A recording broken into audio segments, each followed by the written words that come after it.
مقاصدنا واغفر لنا ما مضى یا واسع الکرم۔ بسم اللہ الرحمن الرحیم۔ ابواب الاشربات عن رسول اللہ صلی اللہ علیہ وآلہ وسلم۔ مشروبات کے بارے میں نبی پاک صلی اللہ علیہ وآلہ وسلم سے جو مرویات ہیں ان کا بیان۔ شراب پینا، شراب پینے والا۔ امام ترمذی اپنی سند سے بیان کرتے ہیں کہ حضرت سیدنا ابن عمر رضی اللہ تعالیٰ عنہما نے کہا کہ آقا علیہ الصلوۃ والسلام نے ارشاد فرمایا کل مسکرن خمر، ہر نشہ آور چیز شراب ہے، یعنی کہ ہر نشہ آور چیز کا حکم وہی ہے جو شراب کا ہے۔ وَكُلُّ مُسْكِرٍ حَرَامٌ، اور ہر شراب جو ہے وہ حرام۔ یہ حلال اور حرام ہونے میں حکم ایک ہے، سزا لاگو ہونے میں حکم ایک نہیں ہے۔ شراب کی سزا تو حد ہے نا، 80 کوڑے۔ اب کوئی چرس پیتا ہے اس کی سزا حد نہیں ہوگی، سمجھ آئی؟ یہ حلت و حرمت میں حکم ایک ہے کہ حلت و حرمت کے حوالے سے ہر مسکر خمر ہے اور ہر مسکر حرام ہے، سمجھ آئی؟ اور ومن شرب الخمر، جس نے دنیا میں شراب پی اور اسی حال میں وہ مر گیا، یعنی کہ بغیر توبہ کیے، اور درا حالے کہ یدمنھا، وہ شراب کا عادی تھا، لم یشربھا فی الآخرہ، آخرت میں وہ مشروب سے محروم رہے گا۔ یہ قرآن نے کہا نا وَسَقَاهُمْ رَبُّهُمْ شَرَابًا طَہُورًا، وہ شراب طہور سے آخرت میں محروم رہے گا۔ توبہ کرے اور اس کی عادت کو ترک کرے۔ اگلی روایت دیکھیں، آقا علیہ الصلوۃ والسلام نے ارشاد فرمایا جس نے شراب پی 40 دن اس کی نمازیں قبول نہیں ہوتی، اور اگر وہ توبہ کرے تو اللہ توبہ قبول کرتا ہے۔ پھر اگر وہ یہ عمل دہرائے تو اللہ 40 دن نمازیں قبول نہیں کرتا، پھر اگر توبہ کرے تو اللہ توبہ قبول کرتا ہے۔ تیسری دفعہ یہ عمل دہرائے تو اللہ 40 دن نمازیں قبول نہیں کرتا، اور پھر اگر توبہ کر لے اللہ توبہ قبول کرتا ہے۔ اگر چوتھی دفعہ ایسا کرے تو اللہ 40 دن نمازیں قبول نہیں کرتا، اور اگر وہ توبہ کرے گا تو اللہ توبہ قبول نہیں کرے گا۔ یہ زجر و توبیخ پہ مشتمل ہے، ورنہ اللہ کی بارگاہ میں تو جب بھی 1000 دفعہ بھی توبہ اگر کوئی کرے گا تو اللہ اس توبہ کو، وہ تواب ہے، بار بار بار بار توبہ قبول کرنے والا۔ تو یہ صرف ایک زجر و توبیخ پہ معمول ہے، اس کو ڈرایا جا رہا ہے، ڈرانے کے لیے یہ بات کہی ہے۔ یا ہو سکتا ہے اس کا مطلب یہ ہو فَإِن تَابَ لَمْ يَتُبْ بِاللَّهُ عَلَيْهِ، کہ اللہ اسے چوتھی دفعہ توبہ کی توفیق ہی نہیں دے گا، سمجھ آئی نا؟ اور جسے توفیق مل گئی اس کا مطلب اللہ اس کی توبہ قبول کرے گا۔ تو بہرحال توبہ انسان کو کرنی چاہیے، بار بار گناہ ہو تو بار بار وہ توبہ کرے۔ اچھا جی، پھر اللہ اسے وَسَقَاهُ مِن نَهْرِ الْخَبَالِ، کیچڑ کی نہر سے پلائے گا۔ پوچھا گیا اے ابو عبد الرحمن یہ کیچڑ کی نہر کیا ہے؟ کہا نہر من صدید اہل النار، جہنمیوں کے پیپ کی نہر ہے۔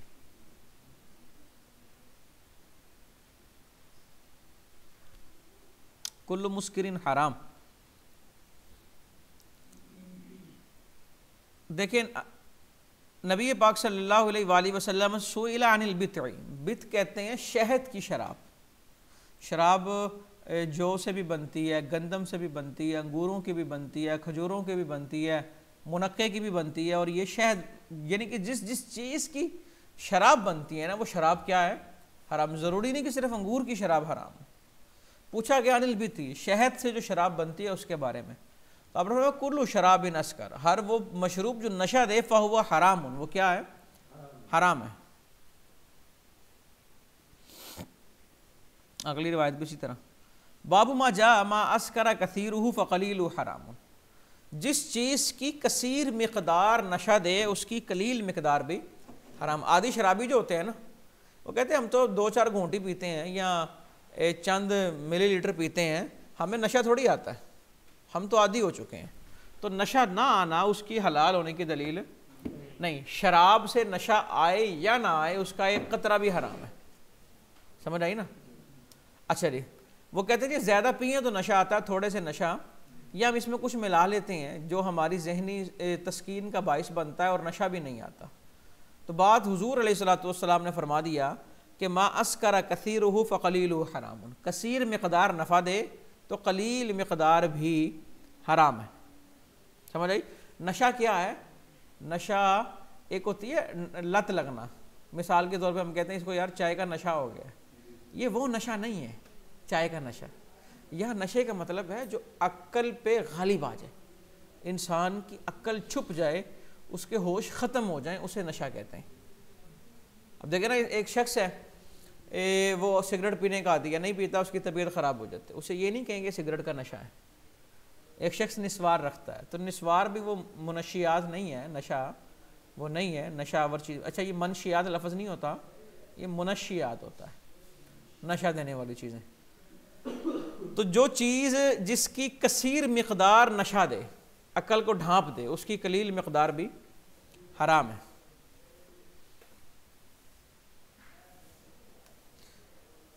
دیکھیں جی اگلی روایت میں وضاحت آ گیا. عائشہ رضی اللہ تعالیٰ نے کہتی ہیں آقا علیہ الصلوۃ والسلام نے فرمایا کل مسکر حرام ما اسکر الفرق, جس چیز کا ایک فرق نشہ دے.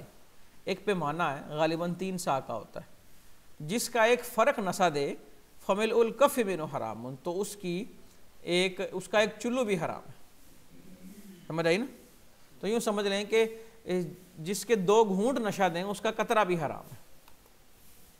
فی نبیذ الجری, مٹکے کی نبیذ. ہمیں کچھ روایتیں ملیں گی حضور علیہ الصلوۃ والسلام نے ارشاد فرمایا ان چیزوں میں نبیذ نہ بنائی جائے. نبیذ کہتے ہیں کھجوریں بھگو دی پانی میں, کھجوروں کی تاثیر پانی میں آ جاتی ہے تو وہ طاقت کے لیے ایک چیز نسخہ تیار ہو جاتا ہے, تو اس کو پی لیا جاتا ہے, اس میں نشہ نہیں ہوتا. لیکن اگر وہ اتنی پرانی ہو جائے کہ ابال آ جائے اور وہ نشہ آور ہو جائے, پھر وہ نبیذ جائز نہیں. ہمیں روایتیں ملیں گی نبی پاک صلی اللہ علیہ وآلہ وسلم نے مٹکے میں نبیذ, ایک کدو کا جو کھول ہوتا ہے اس میں, کھجوروں کی چھال کا ایک برتن ہوتا ہے, ان میں نبیذ رکھنے سے بنانے سے منع کیا.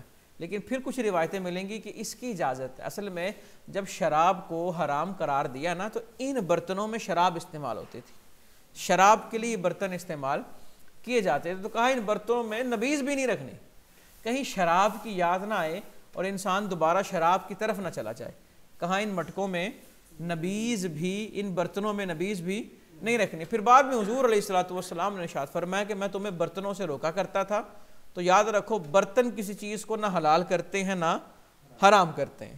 یعنی کہ برتنوں کی وجہ سے چیز حلال اور حرام, جو حلال ہے وہ حلال ہے اور جو حرام ہے وہ حرام ہے. تو اب تم وہ برتن استعمال کر لیا کرو. یعنی کہ جن برتنوں سے روکا تھا اس کے استعمال کی اجازت دی. کلیئر ہو گئی؟ یہ مختلف آگے آنے والے چند بابوں کا خلاصہ آپ کے سامنے رکھا. دیکھیں اس روایت میں ایک شخص آئے حضرت ابن عمر رضی اللہ عنہ کے پاس, تو حضرت ابن عمر نے کہا کہ نبی پاک صلی اللہ علیہ وآلہ وسلم نے عن نبیذ الجری, مٹکے کی نبیذ سے منع کیا کہ مٹکے میں نبیذ نہیں رکھنی. مٹکا دیکھیں آگے فی کراہیت ینبذ فی الدباء والحنطم والنقیر, کدو کے اندر, کدو کا جو کھول ہوتا ہے اس میں, حنطم وہ روغنی سا ایک برتن ہوتا ہے, اور نقیر یہ بھی ایک برتن ہی ہے, کھجوروں کی چھال سے بنتا ہے. ان کی کراہیت کا بیان.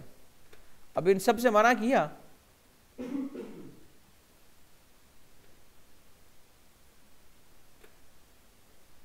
آگے دیکھیں باب ما جاء فی الرخصۃ ینبذ فی الظروف, رخصت آ گئی جناب ان برتنوں میں نبیذ بنانے کی. تو آپ نے فرمایا نہیں کنت نہیتکم عن الظروف, میں روکتا تھا. سمجھ آئی نا, روکنے کی حکمت بتا دی میں نے آپ کو. اور آپ نے فرمایا جو برتن ہے وہ کسی چیز کو نہ حلال کرتے نہ وہ کل مسکر حرام, ہر مسکر حرام ہی ہے, وہ کہیں بھی ہو وہ کیا ہے, حرام ہے.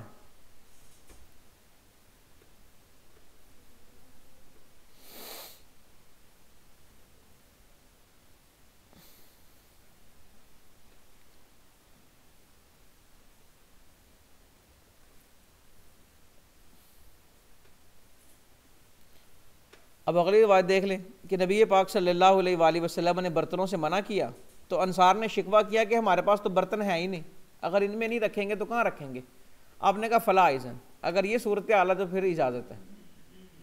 فلا اذن تب نہیں, یعنی کہ پھر ممانت نہیں, یعنی کہ یہ جو نہیں ہے یہ نہیں وہ نہیں ہے, تحریمی نہیں ہے. یعنی کہ بعد میں اس کی پہلے ضروری تھی, پہلے نہیں جو تھی نا یہ جناب از حد ضروری مکروہ تحریمی, کہ خبردار کوئی ان برتنوں کو استعمال نہ کرے. پھر سمجھ آئی؟ مکروہ تحریمی تھا استعمال، پھر مکروہ تنزیہی کہ بہتر ہے نہ کریں، اگر کوئی نہیں ہے تو پھر ان برتنوں کو استعمال کیا جا سکتا ہے.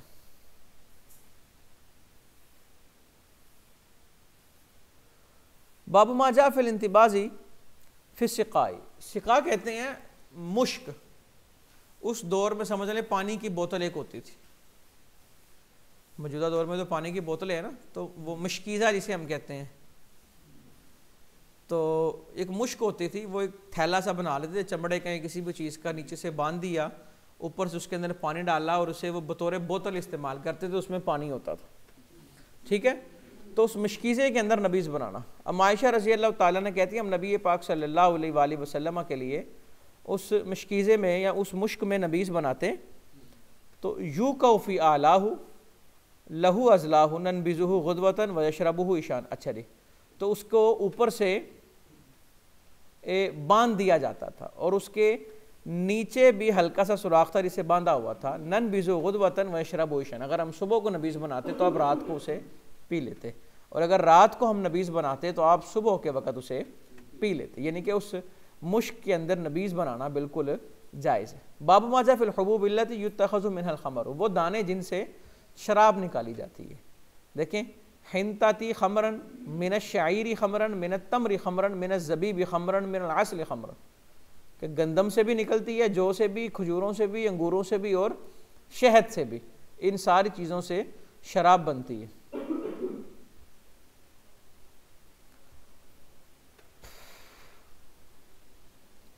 آگے یہ 2-3 روایتیں اسی طرح ہی ہیں کھجوروں اور انگوروں کا. باب ما جاء فی خلیط البصر والتمر، نبیذ بناتے ہوئے خشک اور تر کھجوروں کو ملا دینا. نبی پاک صلی اللہ علیہ وآلہ وسلم نے اس سے منع کیا، یعنی کہ کھجوریں اور چھوارے ان کو اکٹھا کر کے ان کی نبیذ بنانے سے آپ علیہ الصلوۃ والسلام نے منع فرمایا. اب اگلی روایت بھی اسی طرح کھجوروں اور چھواروں کو اکٹھا کرنے سے منع کیا. وانی الزبیب والتمر، اور کھجوروں اور انگوروں کی نبیذ سے منع کیا. وَنَهَا عَنِ الْجِرَارِ أَن يُنبَذَ فِيهَا، اور مٹکوں میں نبیذ بنانے سے منع کیا. تو اس کا ہم نے پہلے پڑھ لیا کہ یہ ممانعت جو تھی یہ بعد میں ختم ہو گئی. فی کراہیت الشرب فی آنیۃ الذهب والفضہ، سونے اور چاندی کے برتنوں میں پینا یہ جائز نہیں ہے. سمجھ رہی؟ کھانا بھی جائز نہیں ہے اور پینا بھی جائز نہیں ہے. حضرت حذیفہ رضی اللہ تعالیٰ عنہ نے پانی مانگا، فَأَتَاهُ إِنسَانٌ بِإِنَاءٍ مِّن فِضَّةٍ، تو ایک شخص چاندی کے برتن میں پانی لے آیا. فَرَمَاهُ بِهِ، تو آپ نے اس کو پھینک دیا اور کہا میں نے اسے منع بھی کیا تھا لیکن فَأَبَىٰ أَن يَنْتَهِيَ، یہ باز نہیں آیا. حالانکہ نبی پاک صلی اللہ علیہ وآلہ وسلم نے منع کیا تو فرمایا کہ نبی پاک صلی اللہ علیہ وآلہ وسلم نے منع کیا ہے فی آنیۃ الفضہ والذہب، سونے اور چاندی کے برتن میں پینے سے، ولبس الحریر والدیباج، اور ریشم پہننے سے، ریشم پہننے سے بھی منع کیا ہے. اور فرمایا ہی لہم فی الدنیا، یہ کافروں کے لیے چیزیں ہیں دنیا میں، ولکم فی الآخرہ، اور آخرت میں تمہارے لیے. بتائیے نا، سونے کے برتنوں میں کھانا دیا جائے گا، پانی دیا جائے گا وغیرہ ذالک، اور ریشم پہنایا جائے گا جنتیوں کو. کھڑے ہو کے پانی پینا، کھڑے ہو کے پانی پینے کی ممانعت بھی ہے اور جواز بھی ہے. کوئی اگر صورت حال ہو، مجبوری ہو، بیٹھنے کی جگہ نہیں ہے، وقت نہیں ہے، ٹائم نہیں ہے، تو کھڑے ہو کر پانی بالکل پیا جا سکتا ہے. نبی پاک صلی اللہ علیہ وآلہ وسلم سے کھڑے ہو کر پانی پینا زمزم کے علاوہ، زمزم تو پیتے تھے نا، زمزم کے علاوہ بھی کھڑے ہو کر پانی پینا اور کھانا کھانا ثابت ہے. یہ کوئی وجوبی حکم نہیں ہے کہ بیٹھ کر ہی پینا ہے اور بیٹھ کر ہی کھانا ہے. دونوں طرح کے چیپٹر اس میں موجود ہیں، ایک نہیں کا ہے اور ایک رخصت کا ہے. دیکھیں یہ باب نہیں کا ہے. ان نبی صلی اللہ علیہ وسلم نہا ان یشرب الرجل قائما فقیل الاکل، کہا کھا سکتا ہے کھڑا ہو کے. آپ نے کہا ذاک اشد، کھانا تو زیادہ سختی سے نہیں چاہیے، کھانا تو پینے سے سخت ہے. اچھا جی، اب یہ دیکھ لیں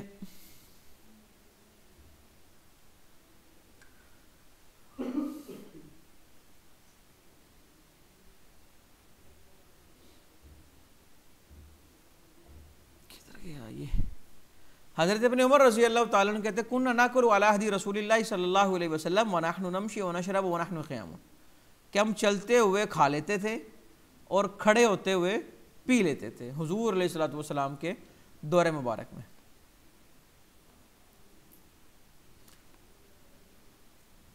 یہ رخصت والا چیپٹر میں دیکھیں، شاربا من زمزم وهو قائم، زمزم پیا کھڑے ہو کر، ٹھیک ہے۔ اب اگلی روایت دیکھیں، قال رأیت رسول اللہ صلی اللہ علیہ وسلم یشرب قائما وقائدا، کہ کوئی یہ نہ کہے کہ صرف زمزم کھڑے ہو کر پیا۔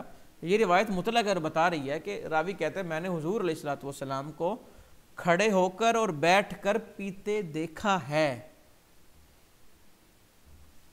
فی التنفس فی الاناء، برتن میں سانس لینا، یعنی کہ پانی جب پینا ہے تو سانس لے کے گھونٹ بھر بھر کے پینا ہے، گھونٹ بھر بھر کے پینا، اور آگے چل کے یعنی کہ ایک گھونٹ میں پانی نہیں پینا چاہیے، 2 گھونٹ میں پی لیں یا 3 گھونٹوں میں، 2 گھونٹ میں پانی پینا بھی مسنون ہے، صرف 3 سانسوں میں پینا سنت نہیں ہے، 2 میں پینا بھی سنت ہے، اور المختصر یہ کہ متعدد گھونٹوں میں پینا بھی مسنون ہے، یعنی کہ صرف ایک سے روکا گیا ہے کہ اونٹ کی طرح ایک گھونٹ میں پانی، ایک سانس میں پانی نہ پیو۔ اور پھر آگے چل کے روایت آئے گی کہ پانی کے اندر پھونک نہیں مارنی، پانی کے اندر۔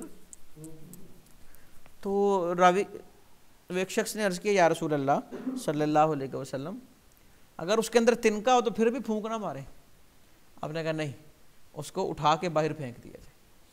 ایک گلاس ہے اس میں پھونک مار کے پانی پی لیا، پھر ساتھ والے نے پھر پھونک ماری تو پھونکیں ختم ہی نہیں ہوں گی، تو اس کو نکال کے باہر پھینک دیا جائے، اس کے اندر پھونک مارنے کی اجازت نہیں ہے، ٹھیک ہے جی۔ پھر اس کے آگے چیپٹر آئے گا کہ کسی بڑے بوتل میں پانی ہے، کسی مشکیزے میں پانی ہے تو اس کو منہ لگا کر نہ پئیں۔ پھر ساتھ ہی چیپٹر آئے گا کہ جناب اس کی اجازت بھی ہے، کہ یہ حکم کوئی کراہت تحریمی والا نہیں ہے۔ اچھا دیکھیں بابو،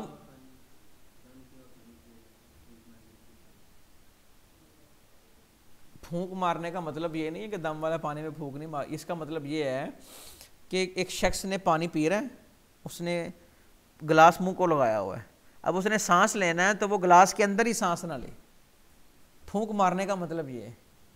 اور وہ جس پھونک سے منع کیا وہ کیا ہے؟ غیر ضروری۔ اب دم کے اندر تو پانی بھی پھونک ہی ماری جاتی ہے نا، اور وہ پیتا نہیں ہے پھونک مارنے والا، تو یہ اس کی بات ہو رہی ہے جس نے پانی پینا ہے وہ پانی میں پھونکے نہ مارے، سمجھ آئی نا؟ باب ما جاء فی التنفس فی الاناء، سانس لینا جی۔ نبی پاک صلی اللہ علیہ وآلہ وسلم کتنے سانس لیتے تھے؟ فی الاناء ثلاثا، 3 سانس لیتے تھے، سمجھ آئی؟ اور کہتے ہیں اسی کا میں حکم دیتا ہوں اور اسی کو میں روایت کرتا ہوں۔ اگلی روایت بھی اسی طرح، اب دیکھیں نا یہ اگلی روایت، حضور علیہ الصلوۃ والسلام نے ارشاد فرمایا لا تشربوا واحدا کشرب البعیر، ایک سانس میں پانی نہ پیو جس طرح اونٹ پیتا ہے، بلکہ 2 یا 3، 2 یا وسموا اذا انتم شربتم، تسمیہ پڑھو، واحمدوا اذا انتم رفعتم، پینے لگو تو بسم اللہ پڑھو اور جب پی لو تو پھر اللہ کی حمد کرو۔ 2 سانسوں میں پینا۔ حضور علیہ الصلوۃ والسلام کان اذا شرب تنفس مرتين، کراہیت نفخ فی الشراب، پھونکنا مکروہ ہے۔ حضرت ابو سعید خدری رضی اللہ تعالیٰ عنہ کہتے ہیں نبی پاک صلی اللہ علیہ وآلہ وسلم نے نہا عن النفخ فی الشرب، پھونکنے سے منع کیا۔ تو ایک شخص کہنے لگے القذاۃ اراہا فی الاناء، کہ برتن میں جو تنکا دیکھتا ہوں اس کا کیا ہے؟ آپ نے کہا احرقھا، اسے نکال دے۔ تو وہ کہتے ہیں فإنی لا اروى من نفس واحد قال فأبر القدح اذن عن فیک، وہ کہتے ہیں میں جو ہے وہ ایک گھونٹ سے سیر نہیں ہوتا، میں ایک گھونٹ سے سیر نہیں ہوتا۔ تو آپ نے کہا جب تیرے منہ پر وہ پیالہ ہو نا تو پھر تو نے جب گھونٹ وہ سانس لینا ہے تو پیالے کو اپنے منہ سے ہٹا دینا ہے، پیالے کو اپنے منہ سے ہٹا کر سانس لینا ہے، پیالے کے اندر سانس نہیں لینا۔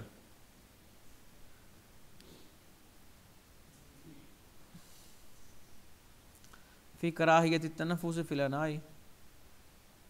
اچھا جی، باب ما جاء فی النہی عن اختناس الاسقیۃ، مشکیزے کو منہ لگا کر پانی پینا مکروہ ہے جی. نہا عن اختناس الاسقیہ، منع کیا. اب آگے چیپٹر آئے گا پھر رخصت فی ذالک، اس میں رخصت اصل میں دیکھیں مشکیزہ جو ہے نا وہ بڑا بھی ہو سکتا ہے اور چھوٹا بھی. بوتلیں چھوٹی بھی ہوتی ہیں اور بڑی بھی، اور بہت زیادہ بڑی بھی، گیلن جسے ہم کہتے ہیں. اب گیلن کو منہ لگا کے جو پانی پیے گا وہ تو ہلاکت کا سبب بنے گا. وہ گیلن اس کے ہاتھ سے گر جائے، اس کے منہ پہ لگ جائے. اب چھوٹی بوتل ہے، مثال کے طور پہ 4 لوگ ہیں اور 1.5 لیٹر والی بوتل ہے. اب اسے منہ کوئی نہ لگائے، کیونکہ ہو سکتا ہے ساتھ والا اس کے منہ لگانے سے کراہت محسوس کرے. اب 1/2 لیٹر بوتل ہے اور سب کے پاس بوتلیں ہیں تو یقیناً اس کو منہ ہی لگایا جائے گا. تو یہ مختلف صورتحال دیکھ کے پتہ لگے گا یہ حکم جائز ہے یا یہ اس کے اندر کراہت ہے. سمجھ آ گئی نا؟ تو جن مشکیزوں سے منع کیا ہو سکتا ہے وہ بڑے ہوں گے، اور جنہیں حضور علیہ الصلوۃ والسلام نے منہ لگا کر پیا وہ یقیناً مشکیزیں جو ہیں وہ چھوٹے ہوں گے. تو موجودہ دور میں سمجھانے کے لیے مثال میں نے دے دی، 1/2 لیٹر کی بوتل ہے اور گیلنیں بڑی بڑی 10 لیٹر کی 20 لیٹر کی. انہیں اگر کوئی منہ لگائے گا تو وہ تو پھر اپنی ہلاکت کا باعث بنے گا. دیکھیں راوی کہتے ہیں میں نے آقا علیہ الصلوۃ والسلام کو دیکھا الی قربۃ معلقۃ فخنثھا ثم شرب من فیھا، کہ ایک وہاں آپ کھڑے ہوئے اس جگہ پہ قربۃ معلقۃ، وہاں ایک مشکیزہ لٹک رہا تھا. فخنثھا ثم شرب من فیھا، تو آپ نے اسے وہاں سے اس کے وہاں منہ لگا کر کیا کیا؟ پانی پیا. اچھا اگلی روایت آئے گی اس میں ایک لفظ اضافی ہے، ذرا اس کو دیکھنا. دیکھیں فقمت الی فیھا فقطعتہ، راویہ کہتی ہیں کہ میں پھر اس مشکیزے کے پاس گئی اور میں نے اس کا منہ پکڑ کر کاٹ کے رکھ لیا. وہ جو بوتل اس مشکیزے کا منہ تھا، کیوں کاٹ کے رکھا؟ برکت کے لیے کہ اسے حضور علیہ الصلوۃ والسلام نے اپنا دہن مبارک لگایا ہے. تو یہ تبرکات پر دلالت کرتی ہے. ان الایمنین احق بشرب، جو دائیں طرف بیٹھے ہیں وہ پینے کے زیادہ حق رکھتے ہیں. یعنی کہ آپ جب کسی کو چیز تقسیم کریں تو دائیں والے زیادہ حق رکھتے ہیں. حضرت انس رضی اللہ تعالیٰ عنہ کہتے ہیں آقا علیہ الصلوۃ والسلام کے پاس دودھ لایا گیا پانی ملا ہوا، یعنی کہ لسی لائی گئی. اوتی یا بلابن قد شیب بماء، دودھ لایا جس میں کیا تھا؟ پانی ملا ہوا. لسی لائی گئی. وان یمینی اعرابی، دائیں طرف ایک دیہاتی بیٹھے تھے اور بائیں جانب حضرت ابوبکر رضی اللہ عنہ. تو حضور علیہ الصلوۃ والسلام نے پیا اور آپ کی عادت تھی آپ بچا کر دیتے تھے. تو اعطل اعرابی، آپ نے اعرابی کو، دیہاتی کو دیا اور کہنے لگے دائیں والا جو ہے فل ایمن اس کا حق زیادہ ہے. ایک اور جگہ پہ اس کی وضاحت ملتی ہے، غالباً مجھے اب 100% ذہن میں نہیں آ رہا. یہ جو اعرابی تھے یہ حضرت انس بن مالک خود تھے حضرت. اور ہوا کچھ یوں کہ جب حضرت انس کو دینے لگے نا تو سامنے حضرت عمر رضی اللہ تعالیٰ عنہ، تو حضرت عمر عرض کرنے لگے آقا حضرت ابوبکر اس سائڈ میں بیٹھے، یعنی کہ وہ سینئر ہیں. تو آپ نے فرمایا حق تو اس کا ہے، اگر یہ اجازت دیتا ہے تو پھر انہیں دے دیتے ہیں. تو حضرت انس رضی اللہ تعالیٰ عنہ کو جب کہا حضرت عمر رضی اللہ تعالیٰ عنہ نے کہ وہ بڑے ہیں، کہا ٹھیک ہے لیکن حق میرا ہے، میں نے نہیں دینا. غالباً بخاری میں یہ روایت درج ہے، غالباً مجھے ایگزیکٹ یاد نہیں آ رہا. تو اس طرح سا بھی یعنی کہ جو اچھا یہاں سے پھر ایک مسئلہ نکلتا ہے وہ یہ کہ جو چیزیں عبادات ہیں نا ان میں ہم کسی کو ترجیح نہیں دے سکتے. مثال کے طور پر امام ابو حنیفہ رحمۃ اللہ تعالی علیہ سے منقول ہے ایک مسئلہ کہ ایک شخص پہلی صف میں کھڑا ہو. پہلی صف کی بڑی فضیلت ہے. اب پیچھے سے کوئی شخص آئے معزز کوئی بھی ہو تو جو پہلے سے وہاں موجود ہے نا وہ پیچھے آ کر اس کو آگے نہ کرے. جو پہلی صف میں کھڑا ہے نا وہ پیچھے ہو کر اسے آگے نہ کرے. اس کو جو فضیلت حاصل ہے وہ اپنے پاس رکھے، وہ اس پر ترجیح نہ دے. ان ساقی القوم آخرهم شربا، جو قوم کو پلا رہا ہے وہ سب سے آخر میں پیے گا، یعنی کہ بانٹنے والا اپنا حصہ جو ہے وہ آخر میں لے گا. حضور علیہ الصلوۃ والسلام کو کون سا مشروب سب سے زیادہ محبوب تھا؟ ٹھنڈا اور میٹھا. کان احب الشراب الی رسول اللہ صلی اللہ علیہ وسلم الحلو الباردہ، میٹھا اور ٹھنڈا، میٹھا اور ٹھنڈا. اگلی روایت بھی اسی طرح الحلو البارد. تو لیجیے بحمد اللہ تعالی اب باب الاشربہ مکمل ہوئے.